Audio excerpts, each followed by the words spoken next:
बेटा इस चैप्टर से रिलेटेड कुछ एक्स्ट्रा चीज़ें भी आपको करा रहा हूँ, बहुत ध्यान से समझिएगा। बुक में कुछ भी नहीं है, बुक तुम्हारी जो मैंने पहला पढ़ाया वो तुम्हारा कंप्लीट हो गया, बुक से तुम सारी चीज़ें कर लोगे। अब कुछ एक्स्ट्रा चीज़ें, अब किसी पॉइंट के मान लो किसी पॉइंट के कोऑर्डिनेट दिए हुए हैं 4 और 3, किसी पॉइंट के कोऑर्डिनेट दिए हुए हैं 4 और 3, और आपको डिस्टेंस पूछा है, distance of this point from Y axis और distance of the point from X axis. तो पहले तो समझाने के लिए इसको ड्रॉ कर लो, फिर ओरली आपकी समझ में आ जाएगा। ये 4 हो गया, ये 3 हो गया, ये पॉइंट हो गया P43, कितना हो गया बेटा ये P43 हो गया पॉइंट, कितना हो गया ये पॉइंट 43। अब इसका पहला क्वेश्चन है distance of the point from Y axis. अब वाई एक्सिस ये है, इस पॉइंट का वाई एक्सिस से डिस्टेंस कितना है, ये वाला देखो, ये परपेंडिकुलर डिस्टेंस, ये वाला या ये वाला कह लो। तो ये कितना डिस्टेंस है, ये एक्स कोऑर्डिनेट ही तो है, ये एक्स कोऑर्डिनेट ही तो है बेटा, और ये क्या है, ये वाई कोऑर्डिनेट है या नहीं।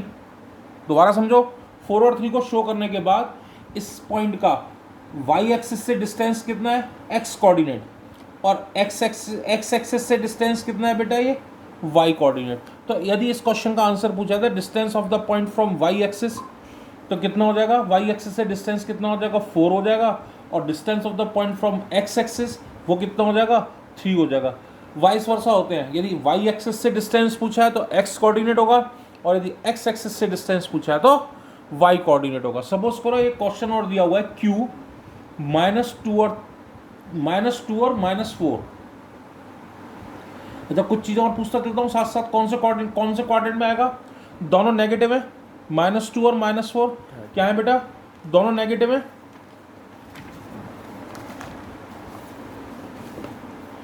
Q -2 और -4 कौन से क्वाड्रेंट में आएगा, ये थर्ड क्वाड्रेंट में आएगा।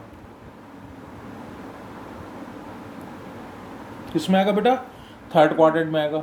एब्सिस का कितनी है इसकी, -2, और ऑर्डिनेट कितना है, -4। अब तुमसे ये पूछा जा रहा है distance, perpendicular distance from X axis, perpendicular distance from X axis. अब जब एक्स एक्सिस से डिस्टेंस पूछा है तो क्या होगा, वाई कोऑर्डिनेट। अभी बताया मैंने, जो परपेंडिकुलर डिस्टेंस पूछा जाता है वाइस वर्सा होते हैं, एक्स एक्सिस से पूछा जाएगा तो वाई होगा, और वाई एक्सिस से पूछा जाएगा तो एक्स होगा। तो एक्स एक्सिस से डिस्टेंस पूछा है तो एक्स एक्सिस डिस्टेंस वाई होगा, तो कितना हो गया, -4। रॉन्ग, दैट इज रॉन्ग, -4 नहीं होगा। Distance is a scalar quantity, तो नेगेटिव साइन नहीं आएगा। डिस्टेंस हमेशा, डिस्टेंस तो 4 ही होगी, 4 मीटर -4 थोड़ी ना होती है। यदि डिस्प्लेसमेंट पूछा जाता तब -4 आता, because displacement is a vector quantity. Physics में तुम लोगों ने पढ़ा होगा ये सब चीज़ें, थोड़ी बहुत पढ़ी हो तो, ठीक है। तो इसका डिस्टेंस कितना लिखोगे, बस 4 लिखोगे आप। कितना लिखोगे बेटा, 4 लिखोगे, -4 मत लिख देना, ठीक है। अब distance from Y axis X होगा, तो एक्स कितना है, -2, -2 ना लिख के कितना लिखोगे बेटा, 2 लिखोगे। कितना हो गया बेटा डिस्टेंस, 2 हो गया, कितना, 2 हो गया। ये चीज़ें मैंने यहाँ पर क्लियर करी हुई हैं, समझिए दोबारा से इसको। Distance of the point from Y axis is called is X coordinate, मतलब एक्सिस का, and the distance of the point from X axis is called the Y coordinate, it means ordinate. X coordinate is called the X axis का, and Y coordinate is called the ordinate. They X Y are called the coordinates of the point. मैंने आपको clear कर ही दिया। एक होता है ordered pair, एक होता है बेटा ऑर्डर्ड पेयर। ऑर्डर्ड पेयर क्या होता है, ये सब चीज़ें आपने पढ़ी भी नहीं होंगी, स्कूल में भी करा दी होंगी, ये सारे लेक्चर वगैरह करा दिए होंगे, तो ये चीज़ें भी आपको नहीं बताई होंगी। ऑर्डर्ड पेयर क्या होता है, ऑर्डर्ड पेयर क्या होता है, जैसे 2,3 इज इक्वल टू दिया हुआ है x, y, 2,3 is equal to दिया हुआ है x, y, तो we have to find out the value of x and y। तो x कितना हो जाएगा बेटा, 2 के इक्वल हो जाएगा, और y कितने के इक्वल हो जाएगा, 3 के इक्वल हो जाएगा। ये कहलाता है इसका ऑर्डर्ड पेयर। ऑर्डर्ड पेयर का मतलब होता है इनके पेयर आपस में इक्वल होते हैं। एक क्वेश्चन और ले लेता हूँ इसी बेस पर, 2a - b b is equal to 4,3। तो इसमें a और b दोनों की वैल्यू निकालनी है आपको। किसकी वैल्यू निकालनी है, a और b दोनों की वैल्यू निकालनी है। तो पहले हम b की वैल्यू निकाल लेते हैं, क्योंकि यहाँ से तो दोनों की वैल्यू निकालेंगे तो निकलेगी नहीं।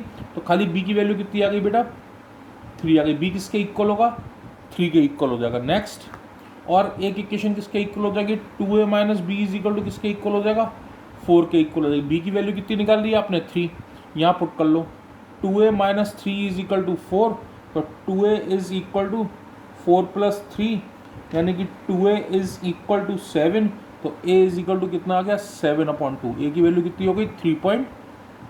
a की वैल्यू कितनी हो गई, 3.5। इस टाइप के क्वेश्चंस मैं आपको करने को दूंगा, आप बिल्कुल बिल्कुल परेशान ना होना, बस ये सब क्वेश्चन आप लोगों को आ जाएंगे। एक जनरल क्वेश्चन पूछता हूँ, जैसे अगर मैं तुमसे ये पूछूँ ये कौन से क्वाड्रेंट में आएगा, देखो तुम लोग कर चुके ये क्वेश्चन।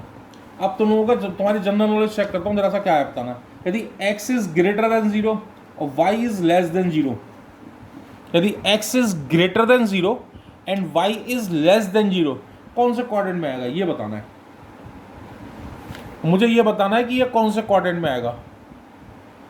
देखो चीकू मेरे बगल में बैठा, ये फटाफट बता देगा कौन से क्वाड्रेंट में आएगा। चीकू फोर्थ में। कैसे बताया, चीकू ही बताएगा। x पॉजिटिव है, y नेगेटिव। हाँ, x is greater than 0, correct बेटा। x इज ग्रेटर देन 0 का मतलब हो गया दैट इज पॉजिटिव। जब greater than 0 that is positive, और x is less than 0 it means negative.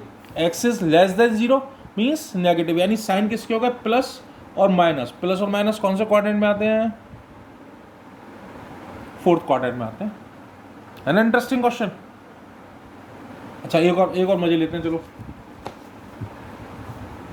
x is less than 0 और y इज ग्रेटर देन 0। अब तो बता दोगे, देखो फिर से देखो, x इज लेस देन 0 का मतलब होगा that is negative, less than 0 का मतलब नेगेटिव, और ये ग्रेटर देन 0 मतलब पॉजिटिव। माइनस प्लस किस में आते हैं बेटा, सेकंड क्वाड्रेंट में, तो ये किस में आएगा, सेकंड क्वाड्रेंट में आएगा। ये सब क्वेश्चन मेरी शीट में है, आप लोगों को करने में बहुत मजा आएगा, बहुत मन से करना। बस एक क्वेश्चन और ले रहा हूं अभी।